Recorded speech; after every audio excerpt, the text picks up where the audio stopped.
Hello बच्चों, कैसे हो भाई? सब बढ़िया। और पढ़ाई वढ़ाई कैसी चल रही है आप लोगों की? तो आज फिर से एक नए चैप्टर के साथ हम शुरुआत करेंगे। चैप्टर का नाम है मॉर्फोलॉजी ऑफ फ्लोवरिंग प्लांट। ठीक है, अब हम क्या पढ़ेंगे? मॉर्फोलॉजी पढ़ेंगे। पहले आपको पता होना चाहिए कि मॉर्फोलॉजी का सर मतलब क्या है। तो बेटा मैं बताऊंगा आपको मॉर्फोलॉजी का मतलब क्या है और इसमें क्या क्या चीजें आप सीक्वेंस से पढ़ोगे। ठीक है, तो यहीं पे समझा देता हूँ। यहाँ पे थोड़ी सी जगह है। मॉर्फो मॉर्फो मीन्स होता है बेटा, दिख रहा है ना? मॉर्फो मीन्स होता है एक्सटर्नल स्ट्रक्चर। ठीक है, और लॉजी मतलब होता है स्टडी। ठीक है, तो हम इसमें क्या करते हैं? एक्सटर्नल स्ट्रक्चर की क्या करते हैं? स्टडी करते हैं। ठीक है, एक्सटर्नल स्ट्रक्चर की स्टडी करते हैं, इसका मतलब ही क्या होता है? मॉर्फोलॉजी होता है। ठीक है, तो इसमें क्या करेंगे हम? एक्सटर्नल स्ट्रक्चर की मॉर्फोलॉजी करेंगे। जैसे कि आपके एक्सटर्नल स्ट्रक्चर क्या क्या हो सकते हैं? जैसे कि आपके स्टेम हो गया, लीफ हो गई, बाहर से दिखते हैं ना, तो मैं स्टेम भी दिखता है, लीफ भी दिखती है। फ्रूट हो गया, है ना, रूट हो गई। ठीक है, फ्लावर हो गया। ठीक है, तो ये सब क्या होते हैं बेटा? ये सब आपके एक्सटर्नल स्ट्रक्चर होते हैं। ठीक है, अब और भी हो सकते हैं, और भी चीजें पढ़ते हैं। तो क्या होता है, कुछ चीजें क्या होती हैं अपने प्रोटेक्शन के लिए मॉडिफाई हो जाती हैं। ठीक है, प्रोटेक्शन के लिए मॉडिफाई हो जाती हैं, तो उन चीजों को भी हम मॉर्फोलॉजी में पढ़ते हैं। ठीक है, तो ये भी लिख लीजिए, एडेप्टेशन।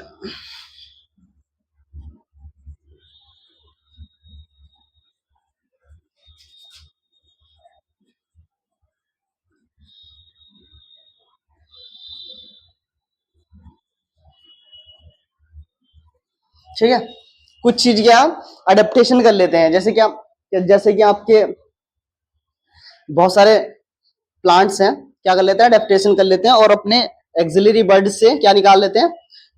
थॉर्न्स निकाल लेते हैं। ठीक है, थॉर्न्स निकाल लेते हैं, जैसे कि आपका बोगनविलिया हो गया। ठीक है, तो वो किस लिए करते हैं? ताकि जो भी कोई भी कैटल वगैरह है, भैंस गाय जो भी हो, जो हर्बीवोर होते हैं, वो आए उनको चर के ना चले जाए, तो उसके लिए वो क्या कर लेते हैं? अपने लिए अडेप्टेशन कर लेते हैं और अपने प्रोटेक्शन के लिए सारी चीजें थॉर्न्स वगैरह बना लेते हैं, कांटे, है ना। तो इसलिए क्या होते हैं?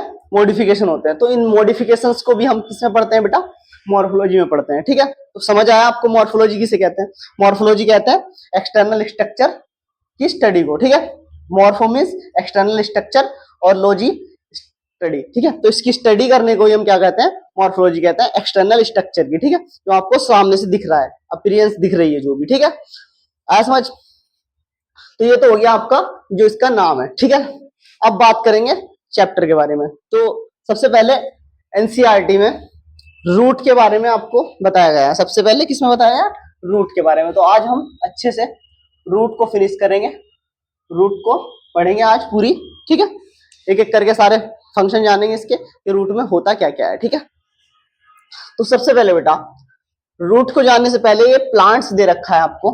ठीक है, ये प्लांट दिया हुआ है एनसीईआरटी में, पहले इसको अच्छे से जान लेते हैं। ठीक है, तो सबसे पहले देखो, ये जो बेस से नीचे वाला पार्ट है ये है रूट सिस्टम, और इससे ऊपर वाला जो पार्ट है यहाँ से ये आपके मान लीजिए बेस है ये, या अर्थ के नीचे वाली बात चल रही है, धरती है जो उसके नीचे की बात चल रही है, तो इसके नीचे वाले पार्ट्स को क्या कहेंगे हम? Shoot system. क्या बोलते हैं? Shoot system. और इसके ऊपर वाले पार्ट को क्या कहते हैं? Root system. ठीक है, ठीक है, अब रूट कहां से अराइज होता है? तो रूट बेटा याद रखना, रेडिकल अराइज फ्रॉम रेडिकल। ठीक है, तो रूट आपकी कहां से अराइज होती है? रूट आपकी रेडिकल से अराइज होती है। ठीक है, ऐसे ही सूट कहां से? Arise from plumule. ठीक है, तो आपका सूट जो होता है वो प्लेम्यूल से अराइज होता है, मतलब निकलता है, ठीक है। तो रूट आपकी radicals, R for root, R for radicals, ठीक है। तो रूट भी आपकी किससे निकलती है, रेडिकल से, और सूट निकलता है प्लेम्यूल से, ठीक है। तो ये दो चीजें आप अच्छे से याद रखना है, ठीक है। अब बात करते हैं इसकी रूट के नीचे वाली रूट के, ठीक है। तो ये क्या है बेटा, ये आपको एनसीईआरटी में आपकी दे रखा है, ये मस्टर्ड प्लांट है, ठीक है। मस्टर्ड का डायग्राम है, मस्टर्ड आपको पता ही होगा, सरसों, ठीक है। गांव वाले लोग अच्छे से पहचान रहे होंगे, ठीक है। तो इसमें बताया गया है, इसमें बताया गया है कि रूट कैसे होती है, ठीक है। तो सबसे पहले जो ये मेन एक्सिस होती है, जो डायरेक्ट नीचे आती है, मेन एक्सिस होती है ये वाली मेन एक्सिस, इसको बोलते हैं बेटा हम प्राइमरी रूट, जो सीधे सीधे जाती है, जो सीधे सीधे जा रही है उसको बोलेंगे हम प्राइमरी रूट। अब इस रूट से जो इधर उधर निकल रही है, जैसे ये और ये, ठीक है, इनको बोलते हैं हम सेकेंडरी रूट, ठीक है। और इनसे भी जो निकलते हैं, सेकेंडरी रूट से भी जो निकलती है, जैसे ये यहां से निकली है, तो इसको बोलेंगे हम टर्सरी रूट, ठीक है। तो ये होता है आपका root system, primary root, secondary root. Primary root वो जो सीधे चल रही है, ठीक है, और सेकेंडरी रूट वो जो इससे अराइज हो रही है प्राइमरी से, और सेकेंडरी से जो अराइज हो रही है वो गई टर्सरी रूट आपकी, ठीक है। तो ये आपको समझ आ जाना चाहिए, ठीक है। है समझ, यहाँ पे बनी है लीफ छोटी छोटी, ठीक है। और जहां से ब्रांचेस अराइज होती हैं आपकी, जहां से आपकी ब्रांचेस, मतलब जो टहनियां निकलती है ना, पेड़ में देखा होगा टहनियां जो निकलती है जहां से, ठीक है, स्टेम बनते हैं जहां से, तो उसको बोलते हैं हम एक्सिलरी बर्ड, ठीक है। तो ये याद रखना बहुत इंपॉर्टेंट है, एक बार क्वेश्चन पूछा गया नीट में, ठीक है। तो कहां से निकलते हैं, यहीं से आपके फ्लावर्स भी निकलते हैं, ठीक है। तो एक्सिलरी बर्ड बोलते हैं इनको, ठीक है। अब एक एक्सिलरी बर्ड तो ये होती है, और एक होती है एपिकल बर्ड। एपिकल बर्ड एकदम ऊपर की तरफ होती है, ठीक है। अपाइकल टिश्यू पढ़ा होगा आपने, अभी नहीं पढ़ा, वो एनाटॉमी में पढ़ोगे, तो ये ऊपर की तरफ होती है, ठीक है।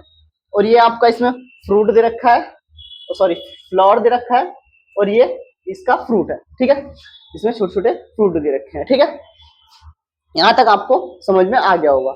अब बेटा जहां ये होती हैं, जहां से निकलती हैं, ठीक है, जहां से पत्तियां निकलती हैं, उसको क्या बोलते हैं हम, नोड बोलते हैं, ठीक है। और इन दो पत्तियों के बीच का जो जो, जो टहनियां निकली है, उनके बीच का जो स्पेस रहता है, जो जगह रहती है, इसको बोलते हैं हम इंटरनोड, ठीक है। ये चीजें आप इस डायग्राम से बहुत कुछ सीख सकते हो, ठीक है। पहले आप रूट को अच्छे से जानोगे, प्राइमरी रूट जो सीधी निकलती है, फिर प्राइमरी से जो निकलती है उनको सेकेंडरी रूट बोलते हैं, ठीक है। सेकेंडरी से जो निकलती है फर्दर उनको टर्सरी रूट आप बोलते हैं, ठीक है। उसके बाद बात करें लीफ, ये आपकी पत्तियां बहुत सारी बनी है इसमें, ठीक है। और ये जो बीच वाला पार्ट है ऐसे ऐसे जा रहा है, ये स्टेम हो गया इसका, ठीक है। और जो जहां से आपकी टहनियां अराइज होती हैं, फ्रूट्स या पत्तियां अराइज होती हैं, उसको बोलते हैं axillary bud. Axillary bud actually में यहां से निकलती है, ठीक है।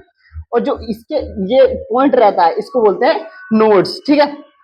और इन नोड्स के, दो नोड्स के बीच के स्थान को हम क्या बोलते हैं, इंटरनोड, ठीक है। और ये फ्रूट दे रखा है, उधर फ्लावर, ठीक है। आई होप कि ये डायग्राम आपको अच्छे से समझ आ गया होगा, ठीक है। अब बात करेंगे हम रूट के आगे, ठीक है। बात करेंगे इसके टाइप ऑफ रूट की। तो टाइप ऑफ रूट की बात करें बेटा, तो तीन टाइप्स की आपकी रूट्स होती हैं, टैप रूट, फाइब्रस रूट और एडवेंटिस्ट रूट, ठीक है। तो एक एक करके पढ़ेंगे। टैप रूट क्या होती है, टैप रूट वो रूट होती है जो सीधी चलती है एक सुई की तरह अंदर, और बहुत अच्छे से क्या होता है, सॉइल में पेनिट्रेट करती है, बहुत अंदर तक धसी होती है, ठीक है। तो ये कैसी होती है, टैप रूट, ठीक है। और ये मोस्टली किस में पाई जाती है, मोस्टली पाई जाती है डाइकोट्स प्लांट्स में, ठीक है। तो ये याद रखना, टैप रूट्स कैसी होती हैं, सीधी चलती हैं और ज्यादा ब्रांचेस इसमें पाई नहीं जाती, और कैसी होती हैं, डाइकोट्स प्लांट में मोस्टली पाई जाती है, ठीक है। तो ये एग्जाम्पल दिया आपका मस्टर्ड, इसमें ये याद रखना, ठीक है। और अराइज कहां से होती है, ये कहां से निकलती है, ये सीधे रेडिकल से अराइज होती है, ठीक है, रेडिकल से निकलती है, ठीक है। तो ये आप याद रखना, ठीक है। जैसे ये दिखाया मेन ब्रांच और ये लेटरल ब्रांच, तो लेटरल ब्रांच बहुत कम है, मेन ब्रांच बहुत अच्छे से इसकी पेनिट्रेट करिए अंदर तक, ठीक है।